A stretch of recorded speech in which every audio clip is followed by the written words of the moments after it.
Right. Brothers and sisters, I'm here to tell you on behalf of myself and Bishop that at a certain point in time, you know, the final call ends. And the warners, the prophets, the messengers, the messiahs of God, at a certain time, God shuts their mouth and then his judgment begins.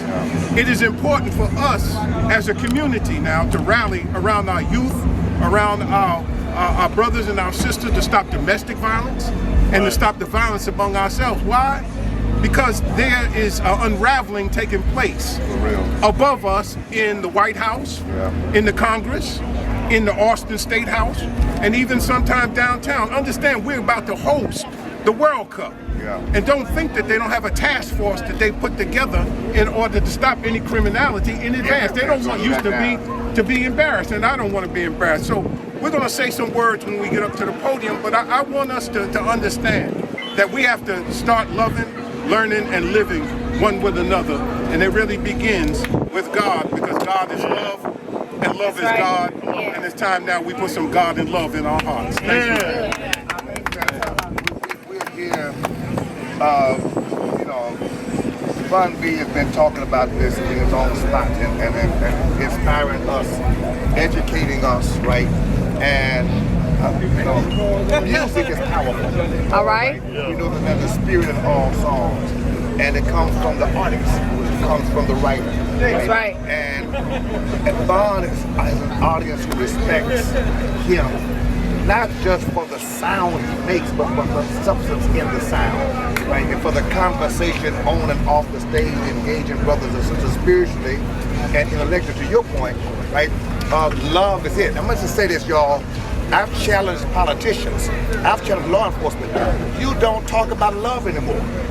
There's no way to heal a community without love. Listen, love is life. And without love, there ain't no life. Without life, there is no love.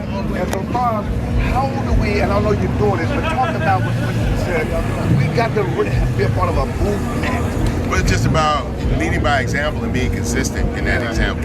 You know, that's the problem, is that unfortunately we have people who try to represent themselves as leaders in our culture, but the young people have seen them in compromising positions of one forth or another. You cannot put yourself up front for the people when you don't stand for what you say you stand for, because you put a black eye on all of us that are out here trying to stand up for our people. You know what I'm saying? And that's the problem. We have to be consistent with our messaging. We have to be consistent with our stances. We have to be consistent with the volume of what we're talking about and what we're dealing with. And we have to be willing to be accountable for anything that we've let slide. We're not here to point the finger at parents. We're here to help parents. We're not here to point the finger at children. We're here to help children. We're not here to point the finger at our community. We're here to help our community, because too many people judge us already. Right. So the last thing we need is to sit around and judge ourselves. Let's sit around, let's admit what we need to fix, let's find the holes in the system, let's find the chinks in the armor, and together build a better suit of armor for our community. Build better covering for our community. Start getting up and taking those children to a house of worship again. We've got to get those children back in the houses of worship. It doesn't matter how you worship, but get them somewhere. Show humility with your children. Don't just pray when it's bad. Pray when it's good. Pray when it's sunny. Pray when it's cold. But keep praying and form more unity in the community. We use the word community all the time, but we don't put any emphasis on the unity part of it. But we start small and we keep building, This is not something that hasn't been done before, but this is something that must be done again. That's the problem. Hey man, I got chills while you were talking. And the minister and I, man, we've been at this place since when I was 20. We have not agreed on everything, but our love has been the anchor. And I'm trying to, the foundation is really powerful, trying to be consistent, right? Yes. If you're gonna love your brother and sister, you gotta do it even when you disagree. It's not about falling out. This cancel culture mentality got to end. Yo, we can't keep canceling each other. We got to help to confront. Love confronts, and then love cures and overcomes. And it does what it says it's gonna do. I met Yandy when you were what? When I was locked up. Locked up, wrote a letter, and we responded.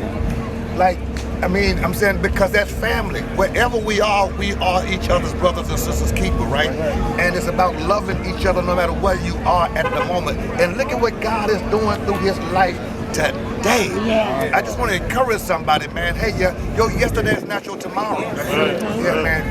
Keep it strong, keep it real. Man, close us out before we go to start. What we're going to experience today? Man, we're going to experience love. Straight like that.